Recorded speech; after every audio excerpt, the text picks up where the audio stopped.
Hello everyone and welcome to a review on a game called Outbuddies. It's a Metroidvania in the vein of classic Metroidvania games developed by solo developer Julian Laufer.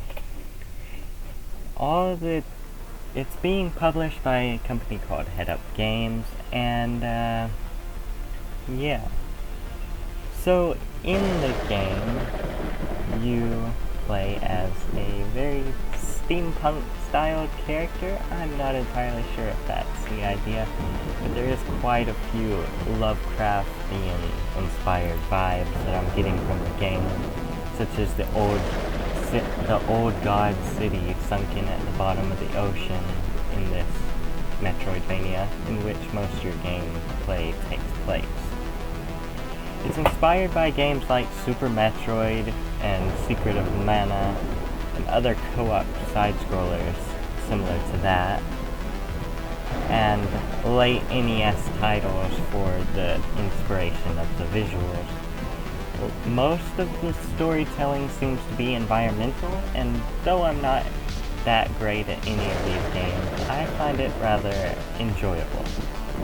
There is some dialogue and thoughts by the characters, but mostly by your buddy, which is an interesting mechanic on itself, as it lets you move around certain items and find secret rooms and such within the environment without actually having your character very close. There's no leveling mechanics, you just find skills with artifacts, such as a Metroidvania usually works. And it's about 12 to 20 hours of gameplay within this game.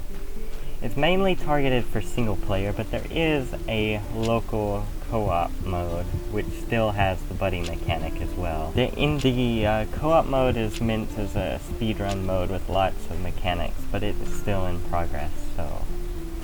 But it amazes me how this guy made this game on his own for the most part. We got Robin Ogden for making music and sound, and Tobias Laufer for cutscenes and cover art.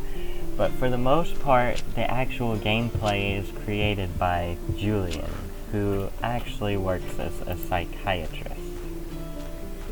He's been making games since he was a teenager, and he's been making Outbuddies for about 6,000 hours. The soundscape, and mentioning the music, the soundscape actually dynamically adapts to in-game situations. The dynamic soundtrack is a mechanic that has been coming to quite a few games in recent history, with stuff like Devolver Digital's Ape Out and other things such as that. And it's rather an interesting mechanic, I believe, because it gives you a sense of something happening that's out of the ordinary as the game changes and kind of worries you a bit. It's a real classic style Metroidvania in the sense that the map is huge and non-linear, and there are tons of bosses that I have yet to even reach one of.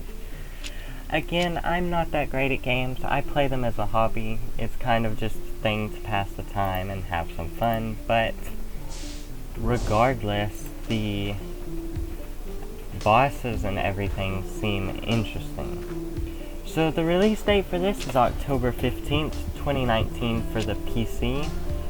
For consoles such as the PS4, the Switch, and the Xbox One, it is going to be in Q1 2020.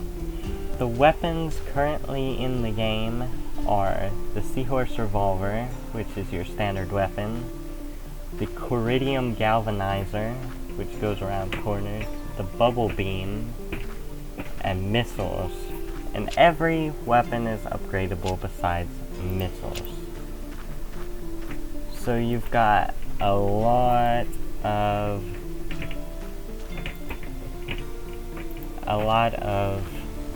stuff that you can possibly do, if you're better at it than I am, obviously. I highly recommend this game to anyone who enjoys Metroidvanias. They're a fun little genre, and this one has so much charm and unique mechanics within it, and yeah, so enjoy watching the rest of the footage. I'm not that great at it, but you know, I recommend it, so I'll see you all next time. Until then, let's say le bon temps relay. Bye!